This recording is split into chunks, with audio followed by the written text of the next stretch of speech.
mineralogist from New Jersey and New York. He is a member of several mineralogy and lapidary clubs, I believe, and has been presenting actively over the last few years.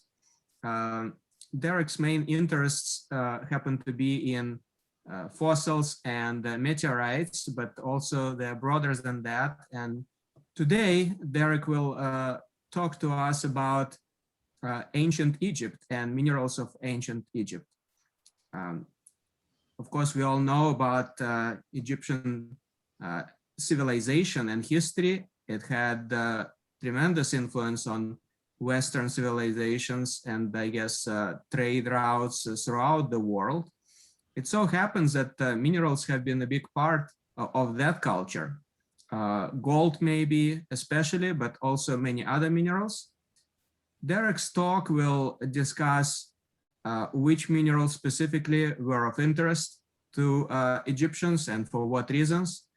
And what's interesting to mineralogy is where they were coming from and how did it influence the trade routes and interactions of cultures at that time. So Derek, thank you very much for your generosity with presenting it for us today. The floor is yours. Okay, let me just share screen here.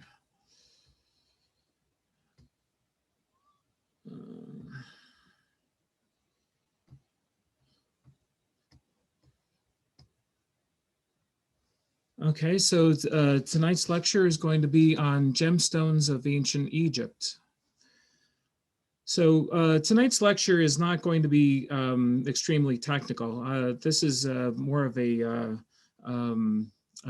generic lecture. So I'm not putting up any charts or graphs or chemical formulas or anything like that.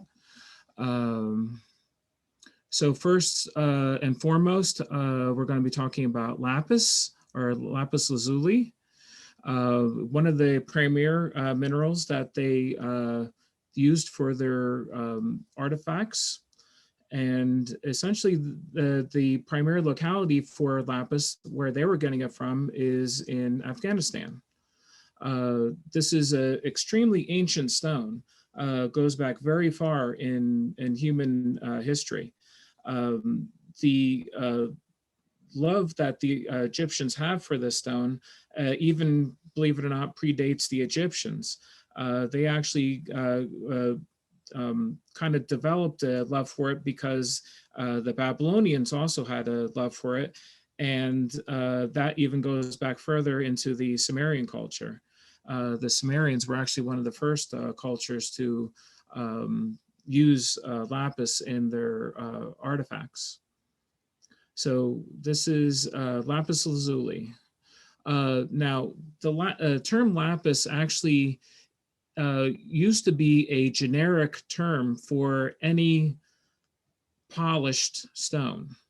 That's where the term lapidary came from. So it's only actually been fairly recently that the term lapis is specific to this blue stone that comes from Afghanistan and a few other localities. Also, lapis is not a mineral, but is a rock. And the reason for that is because lapis usually has at least 3 different minerals incorporated into it. Blue lazulite, pyrite, which is a golden color, and usually some calcite as well. So lapis itself is a rock. So this is the locality that the lapis comes from.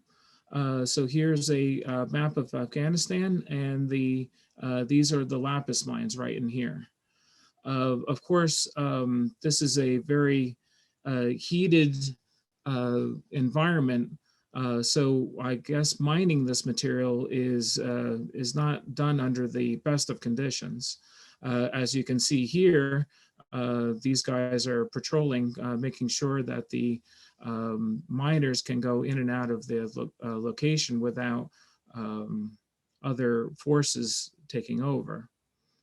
This is what the lapis looks like in the mine, and you can see it usually occurs in pods. in the surrounding calcite. And as also you can see, some of these lapis pots can be quite large. But lapis itself is expensive. And the reason for that is because there really isn't any like roads that really go into the area. Most of this material has to be packed out on their backs. So it isn't like there's trains that are being loaded in and pulled out. Most of this is dug by hand, but not only is lapis expensive today, but it appears that lapis has almost always been expensive. Even during Egyptian times, lapis was pretty much reserved for royalty and anybody who was associated with royalty. The average person could not afford the material. Even during the Renaissance, they would use powdered lapis as pigment for the Renaissance paintings. But because the lapis was so expensive, most of the Renaissance painters wouldn't use it. They would actually use a cheaper substitute. They would use azurite. So they had powdered the azurite and make the blue pigment that way. The only problem is that over time, the azurite turned into malachite, and you can actually see that a lot of these Renaissance paintings, all the blues are actually green now because of that change. So you can actually tell who actually was using the expensive lapis paint and who cheaped out and used the azurite paint. So these are some of the lapis artifacts that the Egyptians would create. A lot of times they'd carve them into scarabs, all inlaid with 24-karat gold. So this was a very large heart scarab that was inlaid with lapis. This is another scarab that also has a lot of other gemstones that we're going to cover later. Also inlaid with gold. Here's another scarab in this breastplate that was found in King Tut's tomb. And this is a lapis maiden, also inlaid with gold, 24-karat gold, and I think it's onyx eyes. Here is a lapis scarab that is carved and inlaid with gold and other precious gemstones. Again, this was found in King Tut's tomb. The gold is 24-karat, and this is a bracelet. So it's lapis, Persian turquoise, and carnelian, which we're going to get into again later. This is a lapis falcon, which is meant to represent the god Horus. And this is also another breastplate that also has carved lapis lazuli.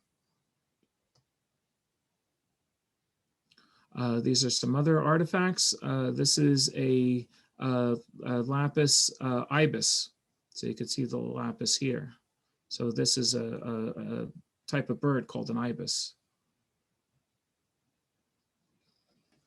Another gemstone they used quite often is carnelian. Carnelian was actually probably found along the waterways of the Nile. So this wasn't as imported as the lapis, which pretty much has a singular location.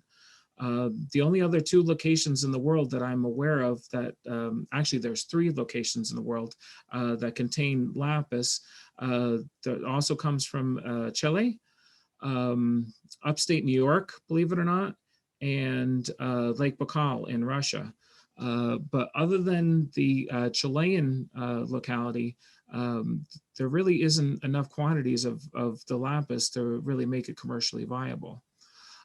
However, though, the carnelian was probably more of a local source, again, probably being found as river-worn or river-tumbled cobbles in the streams of the Nile. So this is a carved pendant of a seated god. Here is a reverse intaglio, probably of a signet ring. So all we have is the stone itself. The ring is gone. So this probably would have been used as a for a seal for doing wax to seal up letters. This is a large heart scarab. So scarabs are essentially dung beetles. They thought that this was one of the symbols of resurrection. Also, we have a widget or Eye of Horus carved into a bracelet, again inlaid with Persian turquoise and 24 karat gold. Here's another reversible signet ring. On the other side is a carved crocodile. Here's another pendant that was carved out of carnelian. And this kind of thing is incredible to me. Being somebody who does lapidary, this particular bead here is only 2 inches long, so it's relatively small. And how they were able to carve this intricate design into something as hard as carnelian without the use of diamond or abrasive bits is beyond my comprehension. It's unbelievable. Also, they'd use carnelian to represent the sun disk Ra in a lot of these other pieces. So this is a carnelian cabochon that's representing the sun disk. And here's another faceted carnelian that is also representing the sun disk down here. They also used Prussian turquoise a lot. So this is the Sinai Peninsula, and most of the turquoise was mined in this area in what was then Persia. So this is another breastplate artifact. So this would have been worn on the upper chest as a necklace, and this is all inlaid with lapis, carnelian, and the Persian turquoise. And you also notice that theme seems to be represented a lot in jewelry, where they'll use those 3 things almost exclusively together. Always seems to be, they like that color combination with the lapis, the Persian turquoise, and the carnelian, along with the gold. Gold was very, very common to them. So they used a lot of it, as you'll see later on. So this is just a zoomed in picture of this particular area, and you can see just the incredible detail that they're able to achieve with this material. Now, unlike lapis and turquoise, the turquoise and the lapis are relatively soft, so those would have been relatively easy to work. But the carnelian is a relatively hard stone. So again, I'm not entirely sure how they were able to carve such intricate designs into it without the use of diamond tools. Another very unusual material that they evidently had access to was Libyan desert glass. So this is glass that is melted terrestrial material from a meteorite impact. This is essentially a type of tektite. However, it did not go into ballistic orbit like a lot of other tektites did. This was actually more of a melt sheet, something similar to what happened at the first atomic test site, where the sand immediately underneath the test tower was fused into a glass. So I think that's actually what happened here, but on a much, much, much larger scale, where this might have been a airburst bolide and melted the sand that was in the desert into a sheet of glass. And then over time, it became, it turned into nuggets, essentially. So this is found in Egypt, in this area. And essentially, they're found right in between the dunes. As the dunes move over time, they go to this area and they find all sorts of new stuff as the dunes move. So Libyan desert glass is from essentially a meteorite impact, but it's not necessarily from a crater. It's from an airburst impact. So this is what one of these Libyan desert glass pieces look like. The ones that are very clear have an extremely nice deep yellow color. They also are usually windblown polish on the outside of it from the sand grains rubbing against it and giving it a wind polish. So this is what one looks like in situ or in the ground. Essentially, when you go collect this material, you want to go usually in the early morning or late afternoon when the sun is at a low angle, and it's usually just glowing with the light coming through it. Now, the reason I talked about Libyan desert glass is because of this particular artifact. This is King Tut's breastplate. And for, ever since it was found in the 1920s by Howard Carter, they always wondered what this particular scarab was made out of. And for the longest time, they actually just classified it as a yellow carnelian. Well, when they finally got around to doing some non-destructive testing on it, doing XRF and all sorts of other stuff on it, they actually did find that this material is actually Libyan desert glass. So he was wearing something that was extraterrestrial. And that actually isn't the only thing, believe it or not, as we'll see later on. They also had access to limited quantities of amethyst. It's not a real prevalent material that they used, but they did use it.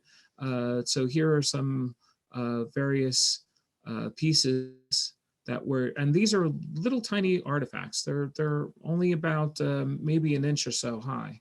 So they're not very big, but these are mostly pendants that were worn around the neck. So this is a vase, probably representing a storage jar, maybe for a little bit of perfume or incense. This is the hippopotamus god.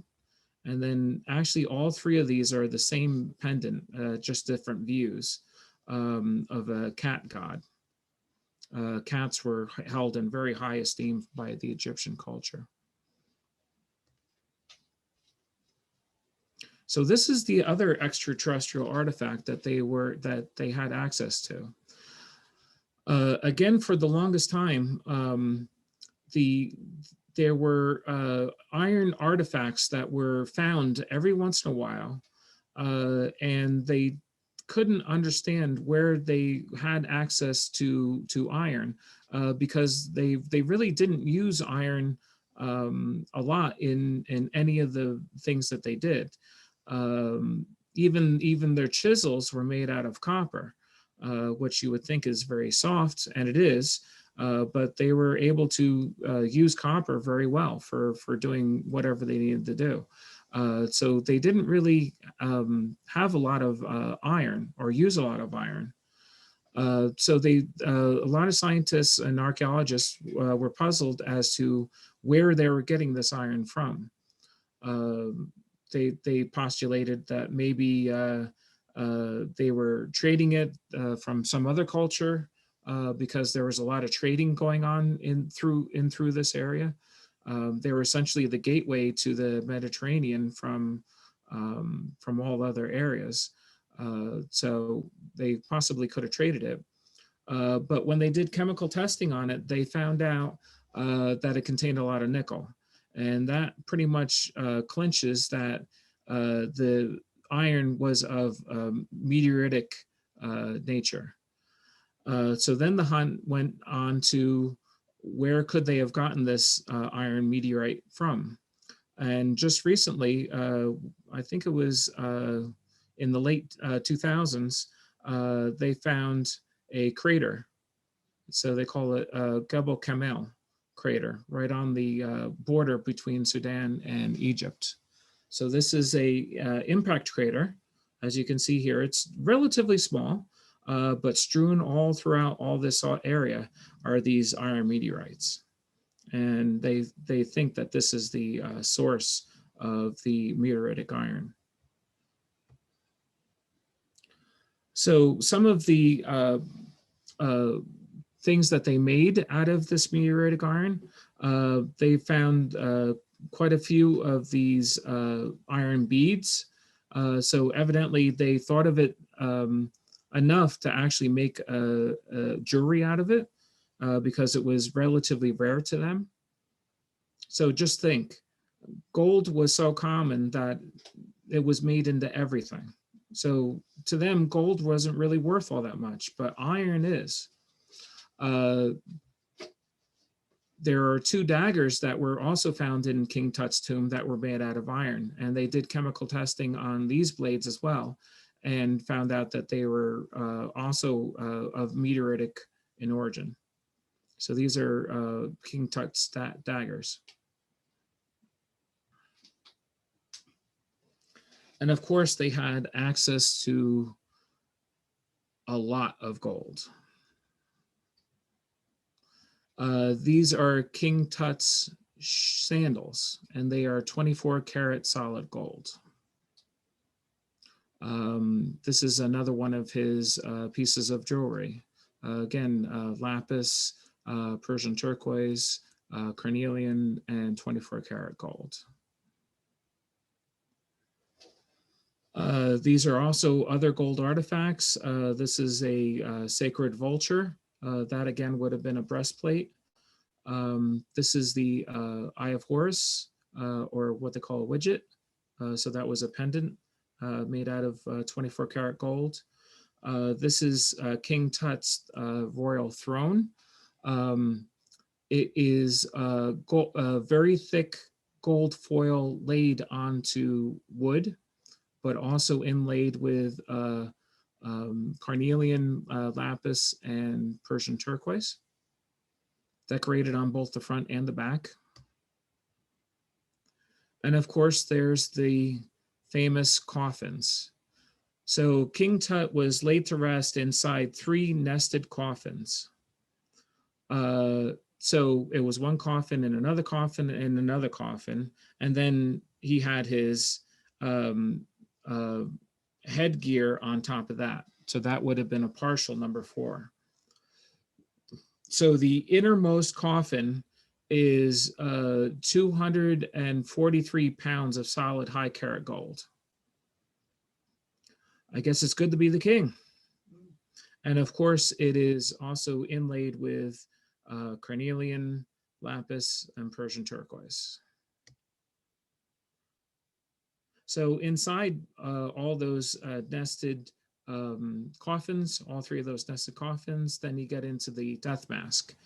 So this is usually the artifact that you associate with King Tut's treasures. So the death mask is 22.5 pounds of high carat solid gold, of course, highly decorated and inlaid with lapis, carnelian, and Persian turquoise. So this is the death mask of King Tut as it sits in the Cairo Museum. And you can see that it is heavily guarded. So I wouldn't necessarily consider this a selfie opportunity.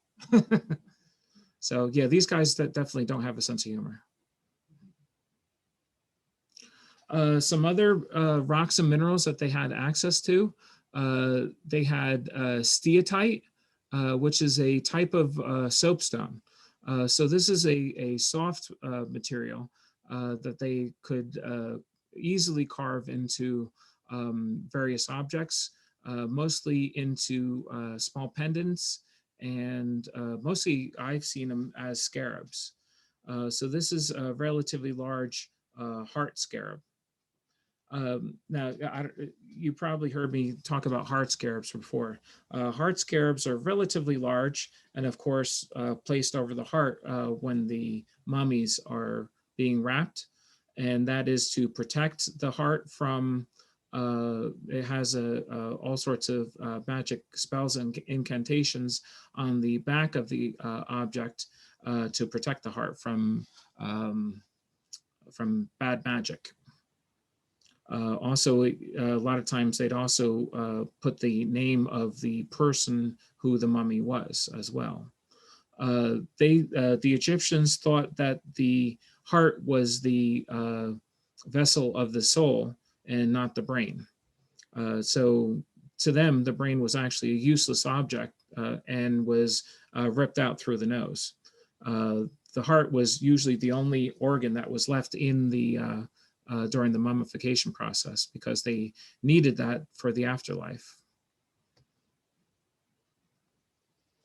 Now, this is neither a stone or a mineral in and of itself, but they used local sand and other material to make this. So this is called the faience and is one of the first circumstances of glass production.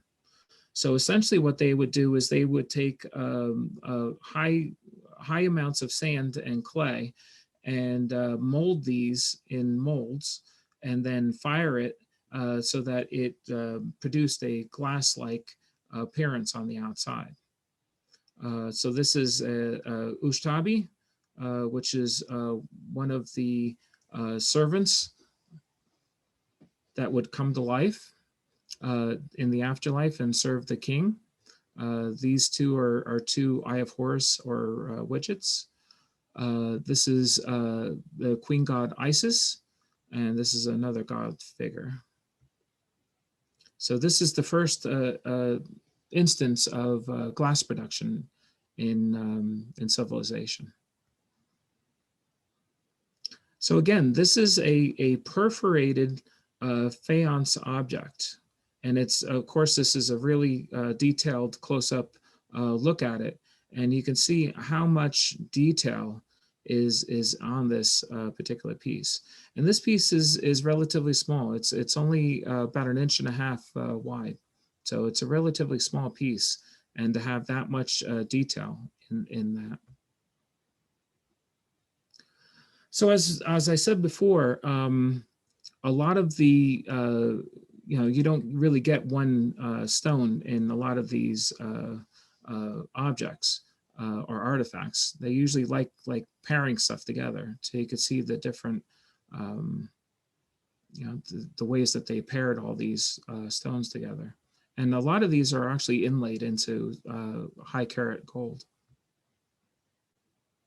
So that's it as far as the presentation.